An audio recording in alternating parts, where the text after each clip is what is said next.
Est-ce que la technique d'exécution, c'est vraiment important quand tu cherches à gagner du muscle? La réponse est oui, mais dans cette vidéo, je vais non seulement t'expliquer pourquoi, et surtout te montrer comment, toi, étape par étape, tu peux être sûr et certain d'avoir une bonne technique sur tous tes exercices, ce qui fait que ça te garantira une prise de muscle à partir du moment, bien sûr, où tu appliqueras d'autres critères comme mettre de l'intensité et choisir les bons exercices. Mais si déjà ta technique est parfaite, il y a de fortes chances que tu construises du muscle. Tu verras, t'as pas du tout besoin de prendre un coach en salle que tu vas payer entre 60 et 120 € pour juste 1 heure et juste voir quelques exercices avec lui et qu'il soit derrière toi pour compter tes répétitions. Non, tu n'as absolument pas besoin de ça pour réussir à apprendre les mouvements en toute autonomie. L'idée, c'est d'y aller étape par étape et également d'ajuster, de corriger quand tu te rends compte que ton mouvement n'est pas parfait. Et dans cette vidéo, je vais t'expliquer exactement comment. Pour commencer, est-ce qu'avoir une bonne technique d'exécution, c'est vraiment essentiel? Et si oui, pourquoi? Bon, bah, la réponse, tu t'en doutes, c'est oui. C'est même essentiel d'avoir une technique parfaite. La première chose, c'est pour ne pas se blesser. La blessure, c'est clairement la pire chose qui puisse t'arriver parce que ça te ferait ralentir, ça te ferait arrêter, stopper. Et même, c'est jamais très agréable d'avoir une blessure, qu'elle soit assez petite ou même assez importante. Donc, pour éviter tout risque de blessure, déjà, oui, il faut t'échauffer, il faut utiliser un poids adapté, mais surtout, il faut faire les mouvements correctement. Avec ça, tu réduis largement les chances de te faire mal. Les risques plutôt, je crois qu'on dit plutôt ça. Et l'autre raison pour laquelle c'est important, évidemment, d'avoir une technique parfaite, c'est pour optimiser tes résultats. Si ton objectif est de prendre du muscle ou de construire un physique athlétique, c'est-à-dire plus musclé et moins gras, donc même si tu as un objectif de perte de gras, la première étape, ça va être de faire tes mouvements correctement. Ça va te permettre d'optimiser le recrutement de tes muscles pendant les exercices et donc, forcément, la croissance de cette masse musculaire. Donc si tu veux gagner du muscle, la première étape, la base de la pyramide, c'est de maîtriser la technique des exercices, à condition bien sûr d'avoir choisi déjà les bons exercices. Ensuite, une fois que tu maîtrises la technique, c'est là que tu pourras voir pour mettre de l'intensité, t'approcher de l'échec sur toutes tes séries et mettre en place une surcharge progressive pour progresser de séance en séance et faire en sorte de construire du muscle de manière prévisible. Avant de voir exactement comment est-ce que tu peux améliorer ta technique toi-même sans forcément prendre de coach, on va déjà voir quels sont les critères à respecter pour avoir une bonne technique et ça sur tous les mouvements. Il y a des critères qui sont essentiels sur tous les exercices possibles et il va falloir les respecter dans l'ordre. Sachant que bien sûr, tu dois déjà choisir des exercices qui sont adaptés à ton niveau, à ta morphologie, à plein de choses, mais c'est pas forcément le sujet de cette vidéo. Mais sache que à partir du moment où tu as les bons exercices, qui ne sont pas trop techniques, par exemple, si tu débutes, parce que oui, tu peux apprendre les mouvements tout seul, même si tu débutes. J'ai accompagné, je pense, l'année dernière, une vingtaine d'hommes qui a démarré la salle, qui n'étaient jamais allés en salle, les 20, et pourtant, ils ont tous eu des super résultats parce qu'on a pris 2 à 3 semaines au départ pour qu'ils puissent apprendre la technique avant de mettre en place une quelconque progression. La technique avant tout, et tant que tu as la bonne méthode, même si tu n'as pas quelqu'un à côté de toi pendant tes séances, tu peux l'apprendre. Le premier critère super important à respecter, c'est la position de départ de ton mouvement. Pour ça, bien sûr, on part du principe que tu as une base. Tu as déjà vu une vidéo du mouvement, parce que si tu n'as jamais vu quelqu'un le faire devant toi et bien sûr, il faut t'assurer que ce soit une personne qui le fasse bien. Donc, le mieux pour ça, c'est de voir une vidéo sur le profil d'un coach, que ce soit sur Instagram, sur YouTube. Tu prends quelqu'un qui t'a l'air assez crédible. Ça peut être moi, par exemple, mais je mets pas trop de vidéos d'exercice en réalité. Mais tu prends la vidéo de quelqu'un qui te présente l'exercice, qui a l'air de vraiment bien le faire pour le coup. Si possible, du coup, un coach diplômé. Et cette vidéo-là te servira de base pour tout ce qu'on va voir maintenant. La première, donc, je t'ai dit, c'est la position de départ. C'est comment tu vas te placer, que ce soit sur la machine, par rapport à la poulie, si c'est une poulie, avec les haltères. Comment est-ce que tu vas démarrer ton mouvement, comment est positionné ton corps. Et là, je te parle de vraiment tout ton corps. C'est-à-dire que si tu travailles les biceps, par exemple, on va prendre l'exemple d'un curl aux haltères, il n'y a pas que la position de ton bras qui est importante. Il y a aussi la position de tes pieds pour être bien stable. Il y a aussi la position de ton bassin. Il y a aussi la position de ta tête. Parce que parfois, certains ont tendance à avancer un petit peu la tête, ce qui n'est pas top pour le haut de la colonne vertébrale, les cervicales. Donc, forcément, toute la position de départ est à prendre en compte et il va falloir faire très attention à ça. C'est le premier point, c'est comment est-ce que ton mouvement démarre. Et ça prend en compte également, si jamais tu dois par exemple saisir des haltères ou saisir une poulie qui est assez haute, c'est comment est-ce que tu vas emmener la charge au point de départ. Si tu as des haltères, que tu dois les ramasser au sol et les monter à hauteur, le long de ton corps par exemple, à hauteur de cuisse, comment est-ce que tu vas les saisir? Quelle position tu vas adopter pour bien te baisser, ne pas arrondir le dos et choper les haltères de la bonne manière. Donc tout ça, ça compte dans la position de départ et ça va être le premier critère à respecter. Une fois que tu as la bonne position de départ, alors c'est parti, le mouvement commence et là, il va falloir faire attention à la trajectoire. Forcément, en musculation, on cherche à déplacer une charge. Ça peut être ton poids du corps, mais ça peut être un haltère, ça peut être un câble en fait d'une poulie, ça peut être une machine, donc potentiellement des bras, des poignets. Enfin, il y a plein de choses possibles, mais à chaque fois, tu verras, le mouvement de musculation de base, il consiste à déplacer une charge. C'est comme ça que on recrute tes muscles. Pour bien réaliser la trajectoire de ton mouvement, encore une fois, il faut te baser sur une vidéo de quelqu'un qui maîtrise l'exercice. Et donc, il faut regarder comment cette personne déplace la charge dans l'espace, tout simplement. Alors, si c'est une machine, c'est relativement simple. En général, les machines sont plutôt bien guidées, donc t'as pas trop de solutions. En général, tu risques pas d'avoir une mauvaise trajectoire. Mais si tu utilises des charges libres, des haltères, une barre, peut-être même parfois un câble de poulie, tu pourrais parfois utiliser la mauvaise trajectoire et donc ce serait pas forcément optimal pour la prise de muscle et dans des cas extrêmes, tu pourrais même utiliser des mauvaises parties de ton corps pour déplacer la charge en suivant une mauvaise trajectoire et donc potentiellement tu pourrais risquer la blessure. Donc il faut absolument que tu analyses la trajectoire que tu vois sur la vidéo exemple ou sur la personne qui te montre et que tu essayes de reproduire exactement les mêmes. Pour ça, il faut que tu regardes comment ces segments de son corps bougent dans l'espace et que tu fasses la même chose. Par exemple, sur un exercice biceps, on va prendre un exemple, le curl biceps, tu as normalement juste la partie de l'avant-bras qui bouge. Le reste du corps doit être immobile. Et donc toi, ça, il faut que tu le remarques, il faut que tu observes la trajectoire. Et en général, si tu as également tout le corps qui est fixe, mais que tu as juste l'avant-bras qui bouge, il y a de fortes chances que ta trajectoire soit bonne. Donc pour vérifier la trajectoire, il faut déjà que tu vérifies où la personne que tu prends comme modèle place toutes ces parties du corps dans l'espace et comment celle-ci se déplace. Une fois que tu as analysé la trajectoire et que tu la maîtrises, il va falloir analyser l'amplitude. Et ça, l'amplitude, c'est un sujet un petit peu différent parce que ça dépend aussi des personnes. C'est-à-dire que tu as toujours une amplitude qui est relativement optimale sur un exercice.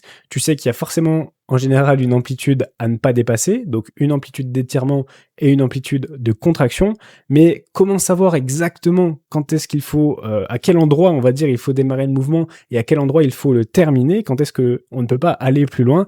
Alors, forcément, tu dois le déterminer avec ton modèle, la vidéo modèle par exemple, mais également en fonction de tes sensations à toi. Si tu ressens d'autres muscles travailler à partir d'un certain moment du mouvement, alors il y a de fortes chances que tu sois déjà allé trop loin dans l'amplitude. Si tu ressens une certaine douleur, une certaine tension, c'est pareil. Donc il faut adapter l'amplitude du mouvement à tes sensations à toi, mais de base, je te conseille encore une fois d'analyser l'amplitude sur la vidéo que tu vas prendre comme modèle. Donc d'abord on analyse la position de départ, la trajectoire de la charge de travail et des différents segments du corps dans l'espace au cours du mouvement et l'amplitude. Où est-ce que le mouvement commence, où est-ce que le mouvement s'arrête. Et pour ça, je te conseille de prendre des repères. En général, tu regardes par rapport à d'autres parties du corps.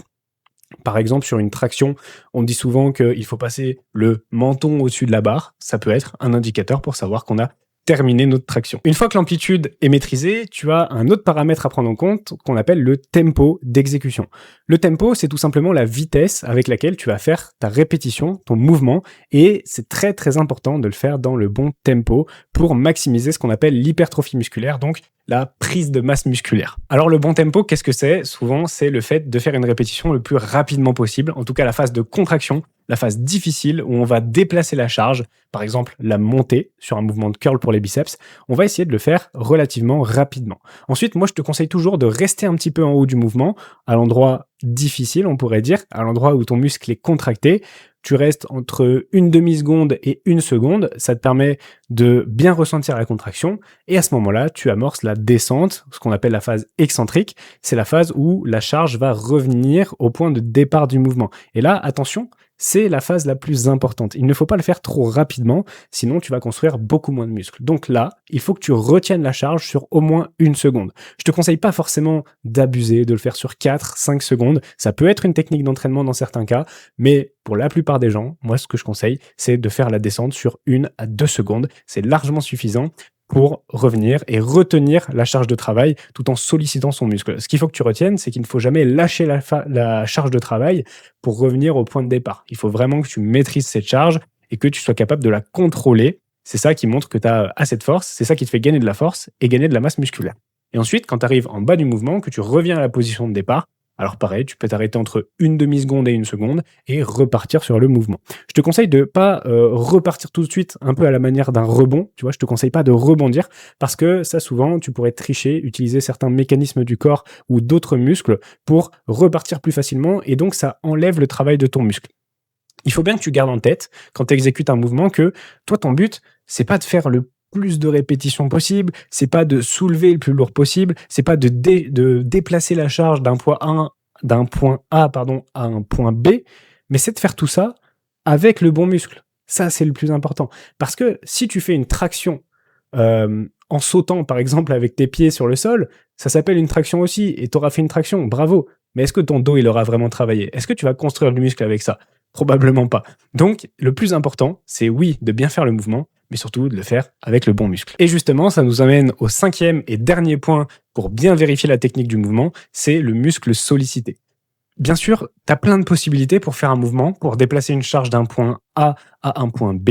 Nous, ce qu'on veut, c'est que tu le fasses avec le bon muscle, le muscle qu'on recherche, qu'on cherche à travailler. Et donc, pour ça, un indicateur en général, c'est que tu ressentes ton muscle travailler pendant l'effort. C'est pas toujours vrai, c'est pas toujours une science exacte, mais on va dire que si tu ressens quand même le bon muscle travailler pendant que tu fais le mouvement, que tu as une bonne amplitude, un bon tempo d'exécution, une bonne trajectoire et une bonne position de départ, il y a quand même de fortes chances que le mouvement soit efficace pour le muscle en question.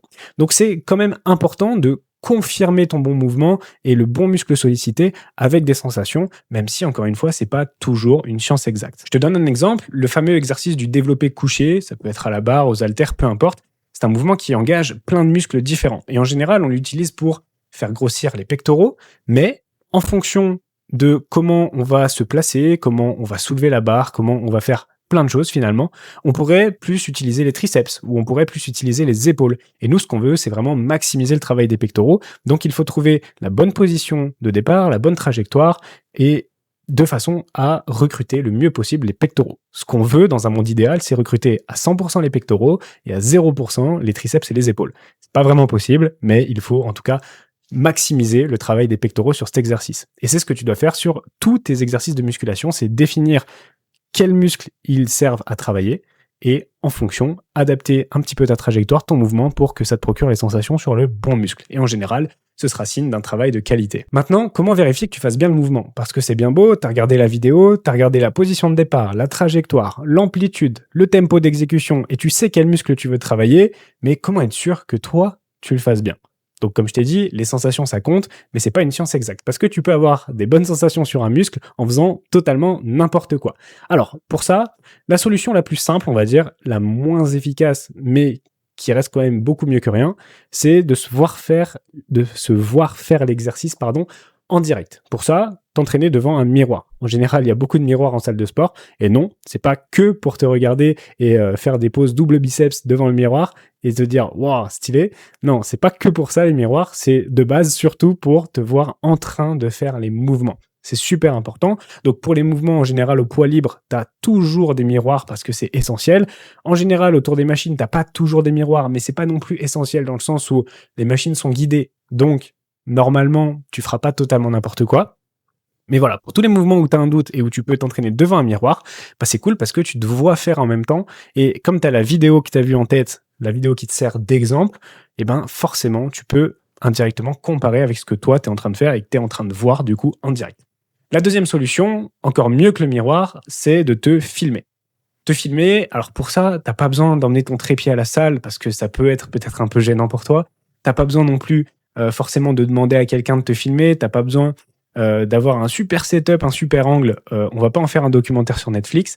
Toi, ce que tu veux, c'est juste revoir ton mouvement, même si c'est flou, même si c'est loin, même si c'est pas super de très bonne qualité, c'est pas grave. Tu cales ton téléphone à l'arrache, sur la machine d'à côté, sur ta gourde, par terre, peu importe, t'essayes de trouver un angle pour faire en sorte que tu puisses revoir ton mouvement.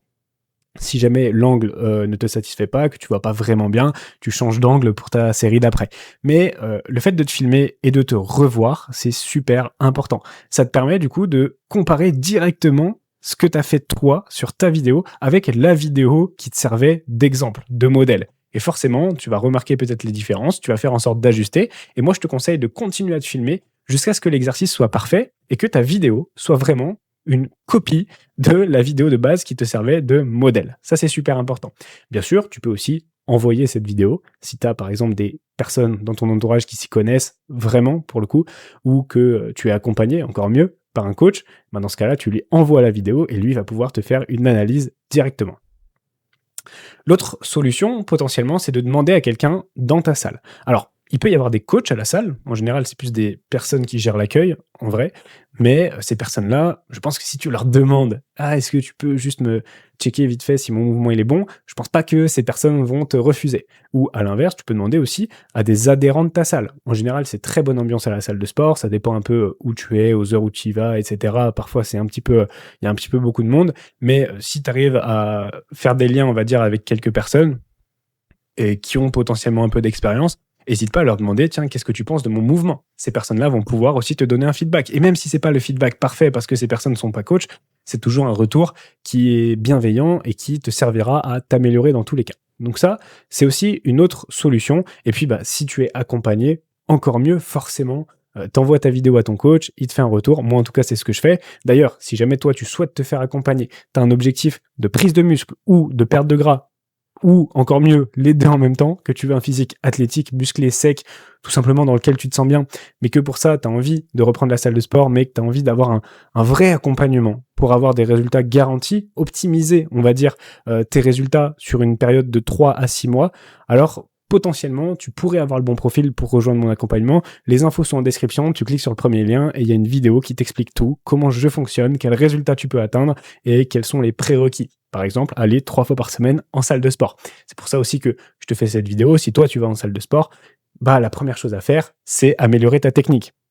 Donc si tu es dans mon accompagnement, tu m'envoies les vidéos de tes exercices et je te les corrige directement. Par contre, si tu es tout seul, t'appliques tout ce que tu as pu voir dans cette vidéo et ça va te permettre de bien faire les mouvements. Oublie pas, c'est vraiment la base. C'est vraiment la base pour gagner du muscle et surtout pour durer, pour ne pas te blesser. Donc si cette vidéo t'a plu, écoute, abonne-toi tout simplement. J'avais pas préparé, je t'avoue, de fin de vidéo. Abonne-toi si cette vidéo t'a plu parce que je vais en faire plein d'autres de conseils que tu peux directement appliquer pour ta progression, pour ta transformation physique. Donc écoute, si ça a pu t'aider, j'en suis ravi. Si jamais tu veux en savoir plus, t'as le lien dans la description qui te présente mon accompagnement, comment je peux t'aider directement. Et donc tu auras aussi la possibilité de postuler si jamais il reste des places. Donc je te laisse checker ça et puis je te dis à très vite pour une prochaine vidéo.